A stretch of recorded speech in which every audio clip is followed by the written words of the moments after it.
Hello friends, welcome back to E-SHIKSHA.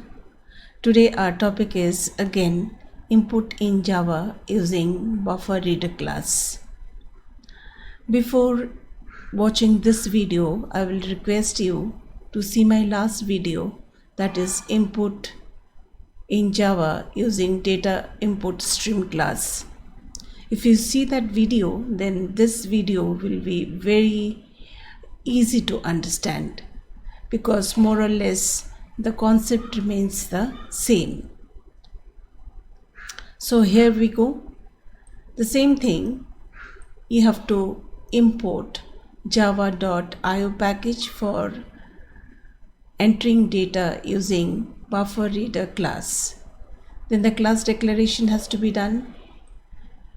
This is the method. Along with the method, you have to use IO exception. IOE should be in capital.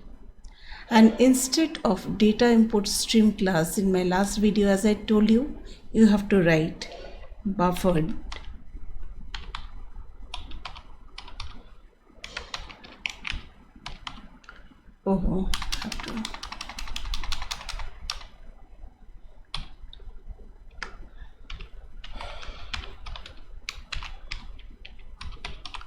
BufferedReader, the object name, and here also BufferedReader you have to write. So I'll just do copy paste, and the whole thing remains the same. So for BufferedReader also, this line is very important. Import java.io.star and throws I exception, and then you have to write what? BufferedReader. You have to give a different name, because I'll give BR. Okay, BufferedReader BR is equal to new BufferedReader. This is actually a constructor of the BufferedReader class to create an object called BR. And the same way, you are printing a message on the terminal window, and the cursor is waiting for the data to come from the user. So you're doing what? Not in, but as I told you, you have to give this object name. Okay, br.readLine. So the data has come. For string, you have to say a read line. This method exists in this package, IO package.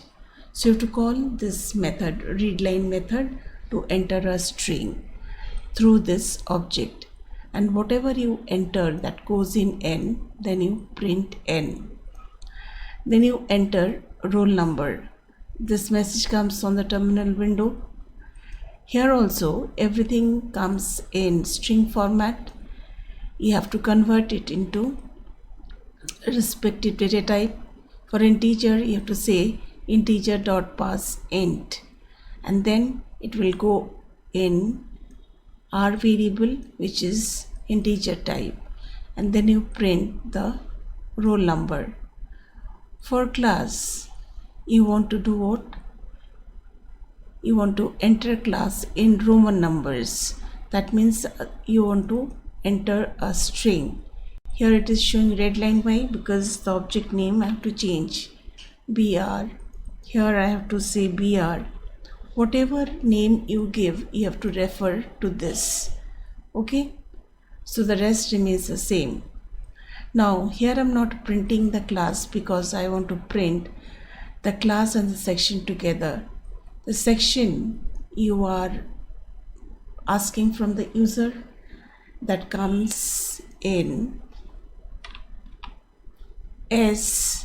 Okay, and this is the way you have already learned in data input stream. This is the way to enter a character, and this is how you're printing the class, then a space, and the section is getting printed. Similarly, the average is getting printed on the terminal window. You are entering the data using br.readLine. Mind it, L should be in capital, and then that string is getting converted into double type, that is double dot parse double, D capital out here, D capital out here, and then you're printing the average. Same thing for integer, I is capital here, integers I is capital, and parse int I is capital. So this remains same as data input stream. Only what change? This is a BufferedReader class. And whatever the object you're creating, you have to use it for your object and variable entry. When you are doing, you have to refer to this particular object, right? So BR, I hope everywhere I have given.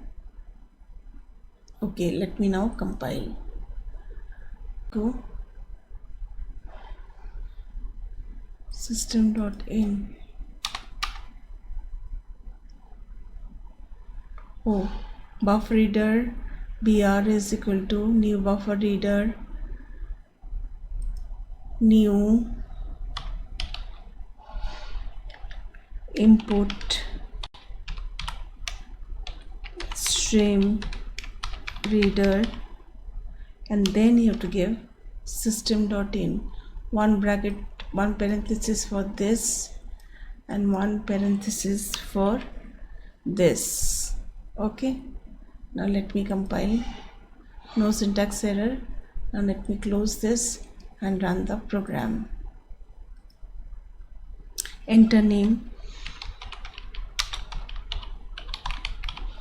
Okay, so this blue one is my input, this is the output. Roll number is suppose 5. This is input, this is output. Class 10, section C, suppose. So together it will print 10C. Average is 98.90. This is double data type.